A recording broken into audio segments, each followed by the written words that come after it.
Good morning, students. So once again, this is Mukesh Chauhan going to produce my second video for the students of class 12, chapter number 4, the red trap. Students, in my previous video, I told you about the background of the story. I also discussed about the background of the writer of the story, who is Selma Lagerlöf. I told you the motive of the narrator to write the story and also the initials of the story.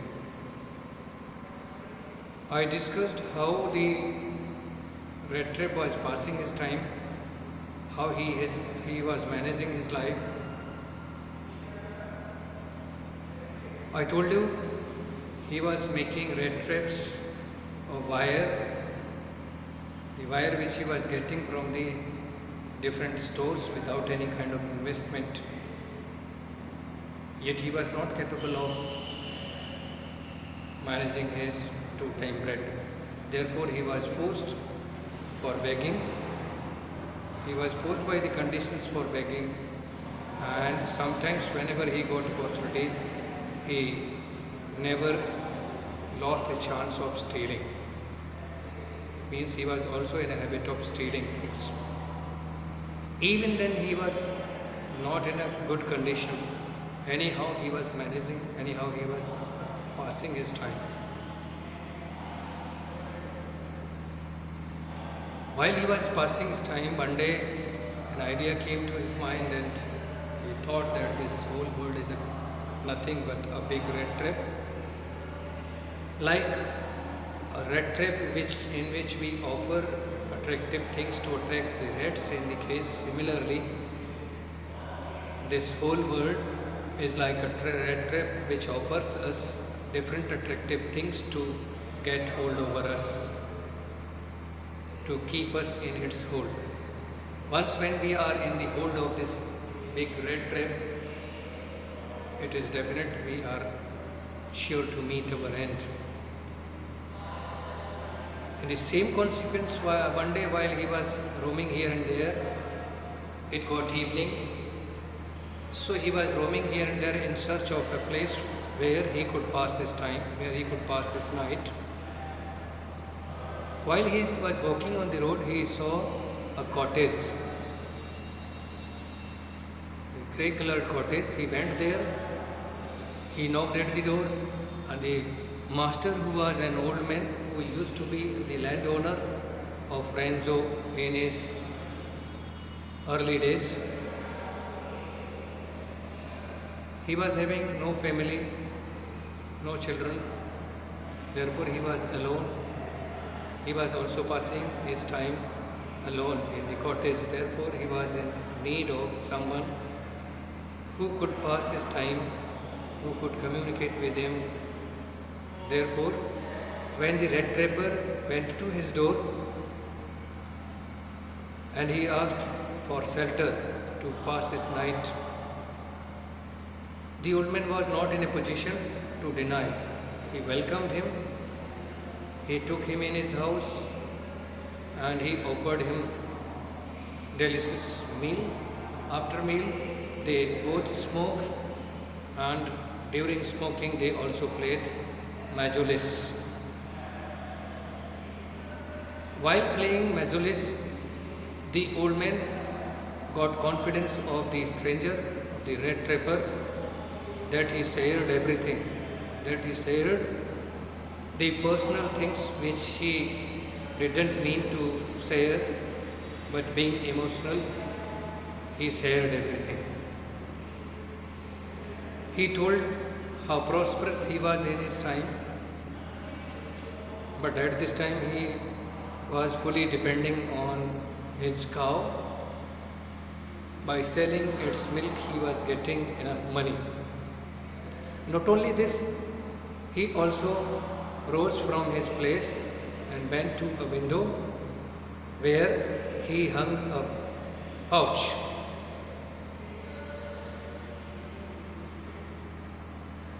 Now from here, the stranger must have seemed incredulous for the old man, so he got up and went to the window.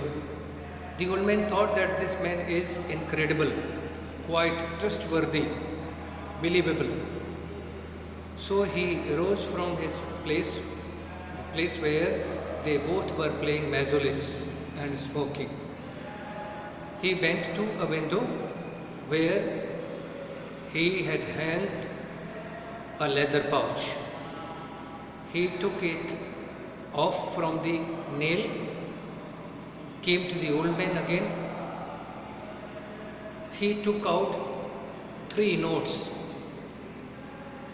They were the amount of 30 kroner. The kroner is the currency of Sweden. He took out 3 notes and just swung in front of the red trapper's face. They were quite new notes. They were a kind of attraction, temptation. He told him that these 30 kroners he has got by selling the milk of his cow, whom he calls the boss. After showing these 30 kroners, he went back, put the notes, he forcefully stuffed into the pouch back and hanged the leather pouch on the same nail again. After that, they both went to bed and slept quite soundly. In the morning, the old man woke up.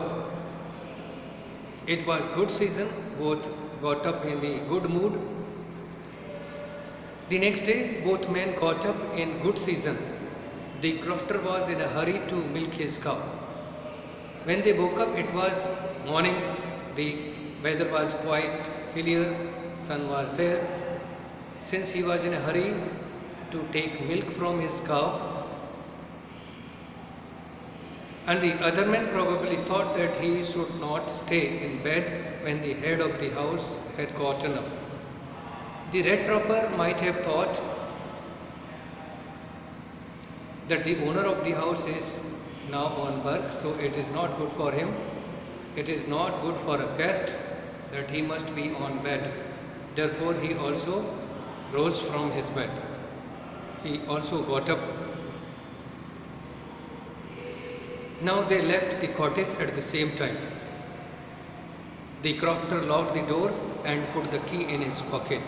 The old man was going to take out the milk from his cow, and the red trap, he also was willing to go from there, because if the owner is going on his work, so it was not good for him. So both came out of the cottage at the same time. The old man went to his cow and the red trapper went to his way. The man with the red traps said goodbye and thank you, and thereupon each went to his own way. Means the old man went to his cattle shed where he was to milk his cow, and the red trapper went his own way, the way from where he came in the evening. But half an hour later, the red trap peddler stood again before the door.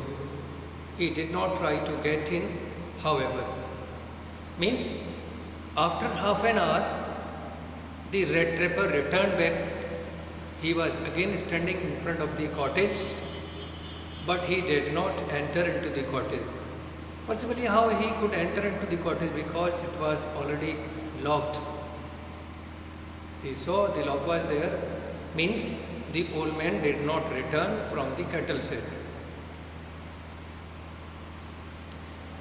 However, he went up to the window, smashed a pane means window, pane means glass, window glass. Struck, he put his hand into the window and got hold of the pouch with the 30 kroner. Since the door was locked, therefore he went to the window where the leather pouch was hanging. He broke the glass window and he put his hand into the glass window, through which he took out the leather pouch in which 30 kroner were there.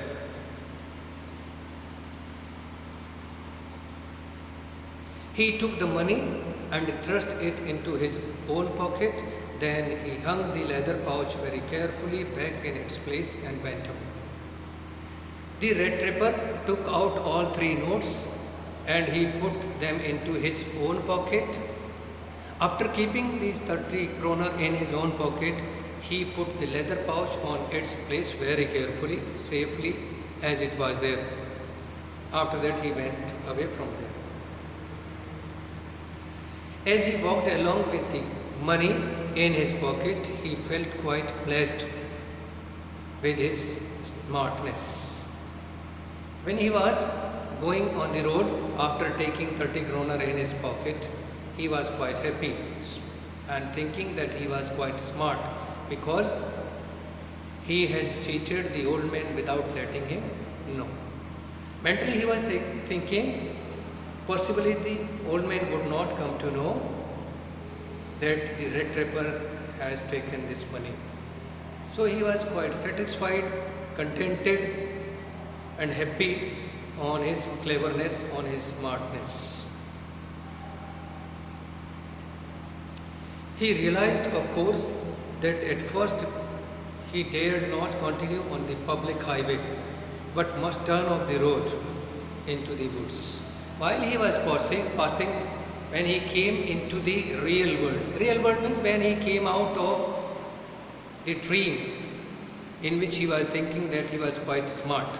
When he came out into the real world, immediately he realized that he must not go on the road which is a public road, because if the man came to know that someone has taken his money, definitely he will inform the police and police may come behind him. In that case, he would be arrested. Therefore, he thought that he must not take the public road. So he decided to go through the forest. During the first hour, this caused him no difficulty. While he was moving into the forest, in the first hour, he did not feel any kind of difficulty. He entered into the forest and moving into the forest without any kind of difficulty. But after 1 hour, it became very worse for him. The conditions started becoming worse for him, for it was a big and confusing forest which he had gotten into. As the forest was quite big enough, the forest in which he entered, it was very big and confusing also. He tried to be sure to walk in a definite direction. He was quite trying to be in a particular direction, but the path was quite twisted, but it was having many twisted ways, having many turns. It was twisted back and forth so strangely that he walked and walked without coming to an end. Means the way in the forest was so twisted, so circled, so confusing that he roamed into the forest throughout the day. But the forest never came to an end. Means he never reached at the end of the forest. He was still into the forest. And finally he realized that he had only been walking around in the same part of the forest. After walking throughout the day, the peddler came to know, he realized that since morning he was walking in the same part of the forest. All at once he recalled his thoughts about the world and the red trap. After walking the whole day, Now he was realizing his own thought, in which he was calling that this whole world is a kind of red trap which offers different kind of temptations.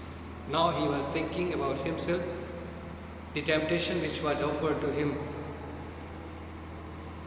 Now his own turn had come. He was thinking, now he himself had been caught into the trap. He had let himself be fooled by a wet and had been caught. Now he was thinking that this is the old man. He offered him this temptation of 30 kroner, which attracted him and caught him into the cage. Now he was himself finding into the cage of this world. It was very difficult for him to decide what to do. The whole forest with its trunks and branches, its thickets and fallen logs closed in upon him like an impenetrable prison from which he could never escape. Now, since he was hungry, from morning he was roaming into the same part of the forest. The forest was quite confusing and the pressure was there over him. So he was realizing that he was caught in the forest, he was caught in the trap of the world, in which the money which was shown by the old man worked as a temptation, and now he himself got into the cage of the world. And it is very impossible. The forest was appearing him just like an impenetrable cage, impenetrable prison from which it was not possible to come out. Since he was trying his best from morning till evening, but he could not come to an end, the way was quite confusing, circling. So he got tired and he felt defeated. It was late in the December. Darkness was already descending over the forest. Since it was the month of December, so it got dark a little bit earlier. It became dark in the whole forest. This added fuel to fire to his problem. Means, as it became dark, so his problems also increased. Now it became impossible for the trapper to go anywhere. This increased the danger and increased also his gloom, disappointment and despair. He became quite disappointed, having no hope of being escaped from the forest. Finally, he saw no way out. When he could not find any way to come out of the forest, he sank down on the ground. He sat on the ground, keeping his head between his palms. He sat on the ground. He heard, tired to death. He was so tired, he was so hungry that he became a dead-like. Thinking that his last moment had come. Now he was realizing that his end has come. The end is approaching.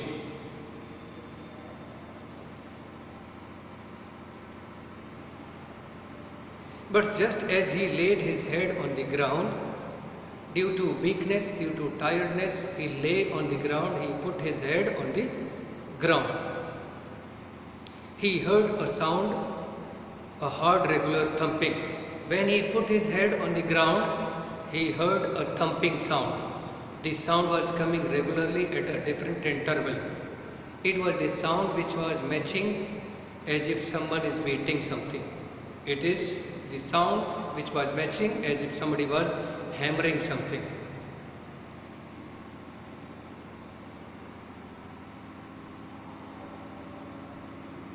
There was no doubt as to what that was. When he heard this sound, he immediately recognized it, and he was having no doubt what kind of sound it may be. He realized it, he identified it. Those are the hammer strokes from an iron mill. He realized, identified that this sound was coming from some iron factory. It is matching to the sound of hammering. He thought, there must be people nearby. As he heard the sound, therefore he thought, if the sound is coming, it means people are somewhere here. This gave him a kind of motivation, a kind of energy came to him. He summoned all his strength, got up and staggered in the direction of the sound. Anyhow, he got courage, he collected his all powers. He got up from his place and started moving in the direction from where the sound was coming. As he was moving slowly, staggering, moving slowly as if he is having no energy, as if he is in dream, as he has drunken something, he was moving like that.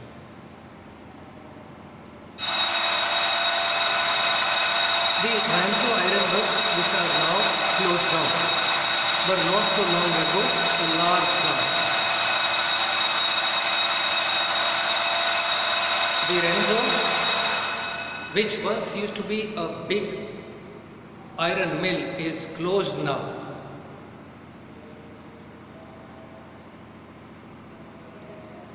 A large plant with a smelter, rolling mill, and a force in the summertime, long lines of heavy loaded barges and scores slid down the canal.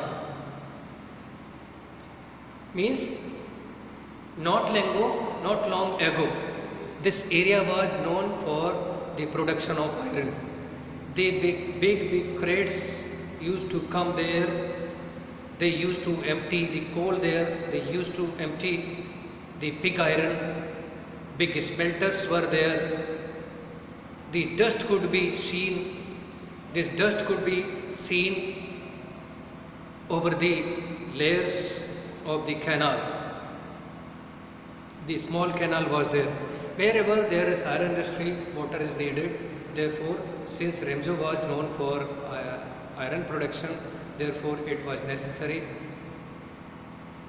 the management of water. So there was a canal now which was covered with the silt of dust. The narrator is telling, during summer everywhere the dust used to be there. The canal was covered with the silt of dust. Heaps of coal, heaps of pig iron could be seen there. But since the Ramjo is closed now, so hardly any factory is working.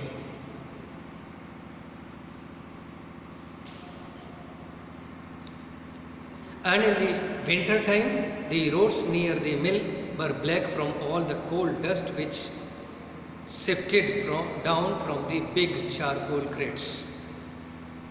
The narrator says, in the winter season, when the coal was collected there, stored there, it was emptied from the big lorries. Therefore, one could find the darkness of this coal everywhere. The coal could be found everywhere. The dust of coal could be seen everywhere. Due to moisture, this dust could be observed just like a layer. So the paddler was moving in the same direction. During one of the long dark evenings just before Christmas, the master smith and his helper sat in the dark forge near the furnace waiting for the pig iron. In the same area, a small factory was working. The master smith and his assistant both were waiting near a furnace on which the iron was melting. They were waiting for the iron to be melted. They were sitting there. It was the month of December, so the Christmas was approaching. The festivity was just about to come. They were waiting there for the iron to be melted. The iron which was put in the fire to be ready to put on the anvil, and every now and then one of them got up to stir the glowing mass with a long iron bar. On the furnace, the iron was being melted by the iron master and his helper, his assistant. The assistant was waiting it and watching very carefully. Time to time he was going to furnace where he was putting the coal into the furnace and he was tending the fire so that the fire intensity could be increased to melt the fire on time. After doing it, when he returned, he used to be dripping from the sweat because of the high temperature at the furnace. Even in the month of December, the man used to sweat. Now we can assume what temperature would be at the furnace. In the month of December, the man is going to tend fire, the man is going to put coal into the furnace and returning wet with sweat. Means the temperature should not be less than 40-45 degrees Celsius in the month of December. For a shorter period of time it can be pleasant for someone, but if someone stays more than 2 minutes, 3 minutes, definitely he will come wet with sweat. Similarly, it was happening with the apprentice or the assistant who was there to take care of the furnace.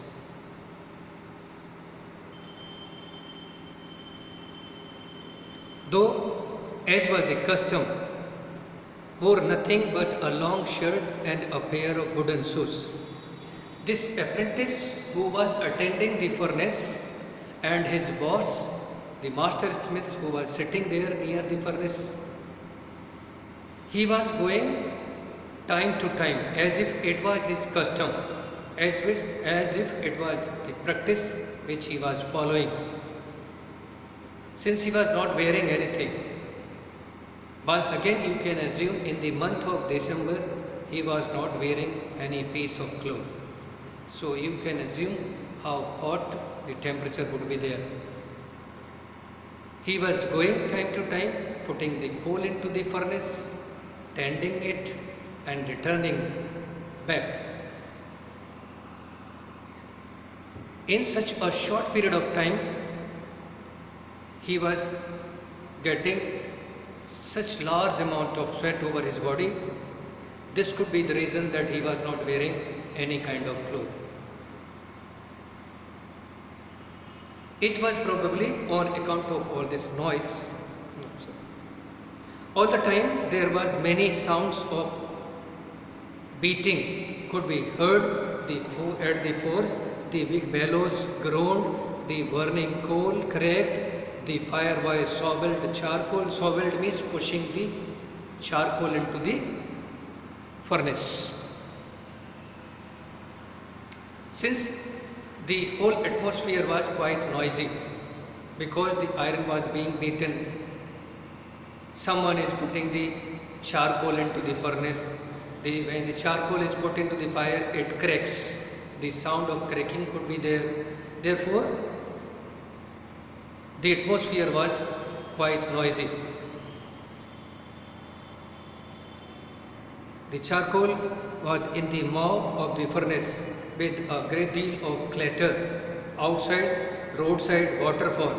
Outside the factory there was a waterfall. The sound of falling water was also there. So the atmosphere was quite busy. And sharp north wind was whipping the rain against the brick tiled roof. The factory site where they were sitting, it was a tiled roof. The wind was blowing against the factory. Rain was there. So out of these sounds of different kind of commotions, they could not hear anything. and the peddler entered into the factory without being noticed. Thank you very much. We will discuss the rest of the story in the next video.